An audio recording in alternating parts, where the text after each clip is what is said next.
Hello friends, welcome to my channel green house. और आज का हमारा पौधा है गुड़हल का पौधा। काफ़ी सारे लोगों के कमेंट्स आते हैं कि हमारा गुड़हल फूल ही नहीं दे रहा है, काफ़ी दिन हो गए हैं लगाए हुए फिर भी गुड़हल फूल ही नहीं दे रहा है। काफ़ी सारे लोग कहते हैं कि हमारे गुड़हल ने तो एक बार भी फूल नहीं दिया। तो फ्रेंड्स, जो गुड़हल है एक हैवी फीडर है, यानी अगर इसको आप अच्छा खाना खिलाओगे तभी ये ज़्यादा फूल देगा।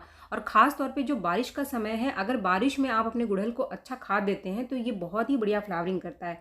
अगर आप सोचो कि बारिश हो रही है और आप अपने गुड़हल को खाद ना दो, तो ऐसा बिल्कुल भी मत करना आप। अगर आप खाद दोगे तो बारिश में गुड़हल बहुत बढ़िया ग्रोथ करता है और बहुत ही बढ़िया फ्लावरिंग भी करता है। अब यहाँ पर काफ़ी सारे लोग आपको ये तो बताते हैं कि खाद दे दो आपका गुड़हल फूल देगा, लेकिन गुड़हल की बहुत सारी वैरायटीज़ होती हैं और हर गुड़हल का पौधा एक कुछ ऐसे सीज़न होते हैं जिसमें वो बहुत बढ़िया फूल देता है, लेकिन जो बाकी टाइम होता है वो थोड़ा सा अपसेट रहता है, यानी कि कम फ्लावरिंग करता है, फूल कम निकलते हैं। अगर फूल निकलते भी हैं तो छोटे निकलते हैं। तो वो कौन कौन से जो गुड़हल हैं इस समय बारिश में बहुत ही बढ़िया फ्लावरिंग करते हैं। खास तौर पे अगर आपके पास हाइब्रिड गुड़हल है जिन्होंने सर्दियों में बहुत ही बढ़िया फ्लावरिंग करी, लेकिन इस समय ये कलियां तो बनाएंगे, बहुत सारी कलियां बनाएंगे, लेकिन जो फूलों का साइज है वो छोटा रहेगा, इसके पत्ते भी आपको थोड़े पीले दिखाई देंगे। लेकिन जो बारिश का समय है इस सीजन में जो देसी वैरायटी के हमारे गुड़हल होते हैं वो बहुत ही बढ़िया ग्रोथ करते हैं, क्योंकि ये सर्दियों में डॉर्मेंट में चले जाते हैं। सर्दियों में देसी गुड़हल हमारा फूल देना बंद कर देता है, लेकिन जैसे ही गर्मियां आती हैं तो देसी गुड़हल ग्रोथ करना स्टार्ट कर देता है और बारिश आते आते इसकी जो फ्लावरिंग है वो बढ़ जाती है। लेकिन अगर आपके पास फिर भी गुड़हल के पौधे फूल नहीं दे रहे हैं, चाहे किसी भी वैरायटी का गुड़हल है, खासतौर पर जो देसी गुड़हल है आपका ग्रोथ नहीं कर रहा है, फूल नहीं दे रहा है, तो फिर बहुत ज़रूरी है इसके ऊपर आपको कुछ काम करने का। सबसे पहला पॉइंट, देसी गुड़हल को आप बारिश के पानी में रखेंगे, यानी कि इसको आपको शेड में बिल्कुल भी नहीं रखना है, बारिश के पानी में रखेंगे, ऐसी जगह पे रखेंगे जहां पर अच्छी मात्रा में इसको धूप मिल रही हो। पूरे दिन की धूप जहां पर पड़े आप अपने देसी गुड़हल को ऐसी जगह पर ही रखो। बारिश का पानी बहुत ही बढ़िया काम करेगा इसके ऊपर और नई नई ब्रांचेस को निकालना शुरू कर देगा। ग्रोथ बहुत अच्छी हो जाएगी और आपका जो पौधा कलियां नहीं बना रहा था, जिसने गर्मियों में भी कलियां नहीं बनाई, वो बारिश में आकर कलियां बनाना शुरू कर देगा। इसके बाद दूसरा पॉइंट जो कि बारिश में आपको खास ध्यान रखना है अपने गुड़हल के पौधे के ऊपर, वो है पौधे की मिट्टी की ड्रेनेज अच्छी होनी चाहिए। पॉट का छेद बंद नहीं होना चाहिए। जब भी बारिश हो तो पानी नीचे से निकल जाना चाहिए बहुत ही आसानी से। अगर ये समस्या आपके गुड़हल के पौधे में आ रही है तो आप बारिश में इसको ज़रूर ठीक कर लेना। ड्रेनेज प्रॉपर रखना। अगर आप ड्रेनेज ठीक नहीं रखेंगे तो फिर आपके पौधे में कुछ समस्याएं आनी शुरू हो जाएगी, जैसे कि इसके जो पत्ते निकल करके आएंगे वो बहुत ज़्यादा पीले निकलेंगे अगर पानी बहुत देर तक इसके अंदर पड़ा रहेगा। दूसरा, ये कलियां अगर बना भी लेता है तो कलियां स्ट्रेस में रहती हैं।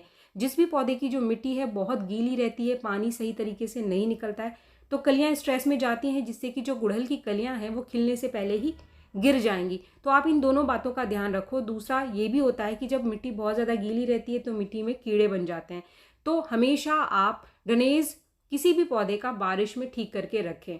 अब तीसरा पॉइंट, अगर आपका गुड़हल अभी भी फूल नहीं दे रहा है, इसके अंदर बहुत लंबी लंबी ब्रांचेस है, जैसे कि आप ये वाला ब्रांच देख रहे हो, इसमें तो कली बननी शुरू हो गई है, लेकिन अगर आपके पास कोई ऐसी ही ब्रांच है जो लंबी लंबी पड़ी हुई है, बहुत दिनों से कोई फूल नहीं आ रहा है, तो आप इसकी थोड़ी थोड़ी प्रूनिंग कर दो, यानी ऊपर से आप इसको कट कर दो। जैसे कि आपको मैं दिखा देती हूँ कुछ पौधे जिसकी मैंने हाल फिलहाल में प्रूनिंग करी है, बहुत ही बढ़िया ग्रोथ निकल करके आई है। ये मेरा जो पौधा आप देख रहे हैं काफ़ी बड़ा पौधा है मेरा देसी गुड़हल का, और इसमें मैंने अभी कुछ 15 दिन पहले ही इसकी सारी लंबी लंबी ब्रांचेस को कट कर दिया। इसमें काफ़ी सारी नई ग्रोथ आ गई है। तो अब जितनी भी नई ग्रोथ आएगी, बारिश अभी स्टार्ट ही हुई है, कुछ ही दिन गुजरे हैं बारिश के, आने वाला जो अगस्त तक आपका देसी गुड़हल बहुत ही बढ़िया फूल देगा। आगे के जो महीने होते हैं जैसे कि सितंबर अक्टूबर में भी देसी गुड़हल बहुत ही बढ़िया फ्लावरिंग करता है। जब बहुत ज़्यादा सर्दियाँ स्टार्ट होती है तभी ये फूल देना बंद करता है। इसके बाद चौथा पॉइंट, इस समय बारिश में हमारा गुड़हल का पौधा बहुत ही बढ़िया ग्रोथ करता है, लेकिन इसके साथ ही इसके अंदर कुछ समस्याएं आनी शुरू हो जाती है, जैसे कि जैसे जैसे आपका पौधा नई ग्रोथ लेगा, कलियां बनाएगा, तो इसके ऊपर कीड़े, खासतौर पे मीली बग मॉइस्चर की वजह से बहुत ज़्यादा लगने शुरू हो जाते हैं। अब मीली बग को ख़त्म करने के लिए आप रेगुलर नीम के तेल का स्प्रे अपने पौधों के ऊपर करते रहें। जब तेज़ धूप ना हो तभी आपको स्प्रे करना है, तेज़ धूप में आपको बिल्कुल भी नहीं करना। अगर आपके पास घर के अंदर बेकिंग सोडा है तो आप बेकिंग सोडा का स्प्रे भी कर सकते हैं। 1/4 चम्मच बेकिंग सोडा को 1 लीटर पानी में घोल करके जो भी कलियां और टहनियां जिनके ऊपर मीली बग लग रहा है उनके ऊपर आप स्प्रे कर सकते हैं। इसके साथ ही जब भी बारिश रुके, बीच बीच में धूप हो, तो आप मिट्टी की थोड़ी सी गुड़ाई करें और मिट्टी को थोड़ा सा सूखने दीजिए, वरना इससे मिट्टी में कीड़े बन जाते हैं जो कि पौधे को नुकसान पहुंचाते हैं। अगर आपके पास नीम खली का पाउडर है तो आप अपने हर गुड़हल के पौधे में 1 चम्मच नीम खली का पाउडर दे सकते हैं। नीम खली का पाउडर पौधे की मिट्टी में कीड़े लगने से बचाता है। बारिश में नीम खली का जो पाउडर है वो बहुत ही बढ़िया काम करता है। अगर आपके पास नीम खली का पाउडर नहीं है तो आप नीम के पत्तों का इस्तेमाल कर सकते हैं। अगर आपको नीम के हरे पत्ते मिल जाएं तो आप इन पत्तों को सुखा करके इसका थोड़ा सा मोटा मोटा पाउडर बना करके भी आधा आधा चम्मच अपने सभी पौधों के अंदर डाल दीजिए। तो नीम के पत्तों का भी अगर इस्तेमाल आप करते हैं अपने गुड़हल के पौधे की मिट्टी में तो इससे कीड़े नहीं लगते हैं।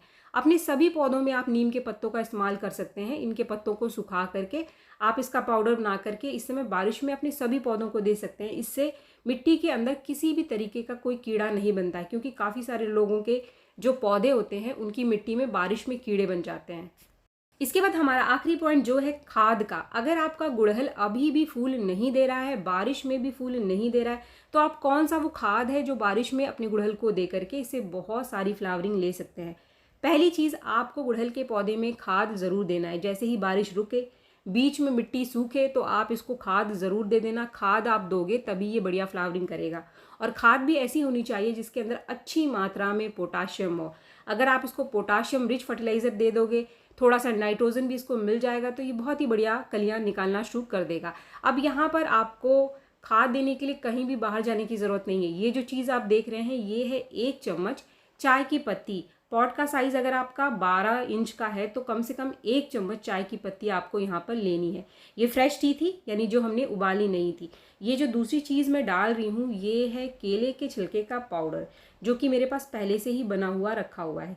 केले के छिलके गुड़हल के पौधों के लिए बहुत ही बढ़िया खाद है, लेकिन आपको इसका इस्तेमाल लगातार करना पड़ेगा। काफ़ी सारे लोग कहते हैं कि हमने इस्तेमाल किया लेकिन पौधा फ्लावरिंग नहीं कर रहा है, तो कम से कम 2-3 बार अगर आप इसको डालोगे तभी ये पौधा आपका फूल देगा।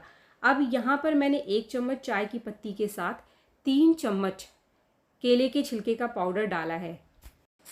इसको आपको 15 दिन में एक बार देना है। अगर आपको अच्छा रिजल्ट चाहिए तो कम से कम 15 दिन में एक बार इस खाद को आप अपने पौधे को ज़रूर दे दो। अब यहाँ पर काफ़ी सारे लोग कहेंगे कि बारिश हो रही है, मिट्टी सूखती नहीं है, तो ऐसा तो बिल्कुल नहीं है कि हाँ आपके यहाँ बिल्कुल 24 घंटे और लगातार पूरे 30 दिन बारिश ही होती रहेगी, बीच में धूप भी निकल रही है। हमारे यहाँ भी धूप निकलती है, मिट्टी भी सूखती है। तो जब मिट्टी सूखे तो आपको ये खाद देना है। अब जो दूसरा खाद मैं आपको बता रही हूँ, मान लीजिए कि आप पहला वाला खाद नहीं दे पा रहे हैं तो आप इस दूसरे वाले खाद को दे सकते हैं। इसमें आपको लेना है 1 चम्मच कॉफ़ी पाउडर। कॉफ़ी पाउडर में बहुत ही बढ़िया मात्रा में नाइट्रोजन है। ये मिट्टी को एसिडिक भी बनाती है और बहुत ही बढ़िया खाद है गुड़हल के पौधे के लिए। इसको लगभग मैंने 1 चम्मच लिया है अपने 12 इंच के पॉट के लिए। अब इसके साथ मान लीजिए कि आपके पास केले के छिलके का पाउडर नहीं है, आप नहीं बना पा रहे हो, तो आप प्याज के छिलकों का पाउडर बना सकते हो। प्याज के छिलके तो रोज़ ही आपके किचन में निकलते हैं, बस आप इनको थोड़ा सा सुखा लेना। जो ऊपर के सूखे छिलके हैं ना उनको लेना है आपको, गीले छिलकों को नहीं लेना है। सुखाने के बाद आप इसको ग्राइंडर मिक्सर में पीस करके इसका भी पाउडर बना लो, और इसको भी आपको 3 चम्मच लेना है। यानी 1 चम्मच कॉफ़ी पाउडर के साथ 3 चम्मच ये प्याज के छिलके का पाउडर। अब इसको भी आपको 15 दिन में एक बार देना है। अगर इस खाद को आपको देना है तो 15 दिन में फिर से एक बार आप इसको दे दो। दोनों ही खाद को आप दे सकते हो कि पहले वाले खाद को दे दिया, फिर 15 दिन बाद आपने दूसरे वाले खाद को दे दिया। अब काफ़ी सारे लोग यहाँ कहते हैं कि बारिश में खाद नहीं देना चाहिए, कोई होममेड फर्टिलाइज़र नहीं देना चाहिए, तो ऐसा बिल्कुल भी नहीं है। पौधा कभी भी खाद देने से ख़राब नहीं होता है। पौधा ख़राब होता है जब आप ज़रूरत से ज़्यादा खाद डालते हैं या आपके पौधों की जो ड्रेनेज है वो ठीक नहीं है, यानी पानी प्रॉपर तरीके से नीचे के छेद से बाहर नहीं निकलता है। चाहे कोई भी सीज़न है, अगर आपके पॉट का ड्रेनेज ठीक नहीं है, आप पानी डालते हो, पानी ऊपर ही पड़ा रहता है, तो उसी तरीके से अगर आप कोई खाद दोगे तो खाद भी ऐसे ही पड़ा रहेगा। मिट्टी में खाद एब्जॉर्व नहीं होगा प्रॉपर तरीके से, मिट्टी सूखेगी नहीं, तो बिल्कुल आपका पौधा खराब होगा, फंगस लगेगा। तो फ्रेंड्स, इसमें से कोई भी एक खाद आप अपने पौधे को लगातार 15 दिन में एक बार दो, आपका पौधा बहुत ही बढ़िया फ्लावरिंग करेगा। अगर आप कोई मार्केट का फर्टिलाइज़र खरीदना चाहते हैं इस समय अपने गुड़हल के लिए, तो फिर कोई भी ऐसा खाद दो जिसके अंदर अच्छी मात्रा में पोटाशियम हो।